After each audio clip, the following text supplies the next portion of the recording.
क्या आपको अंदाज़ा है कि एक वोल्केनो कितना बड़ा हो सकता है?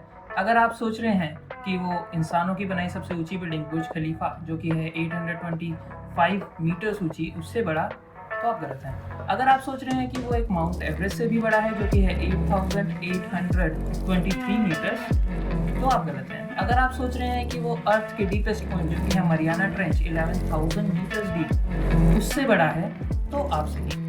ये है ओलंपिक मॉन्स, आज तक का डिस्कवर किया गया सबसे ऊंचा वोल्केनो। इसकी हाइट है 28,000 मीटर्स। और अगर आप सोच रहे हैं कि ये अर्थ पर है, तो नहीं, ये मार्स पर है।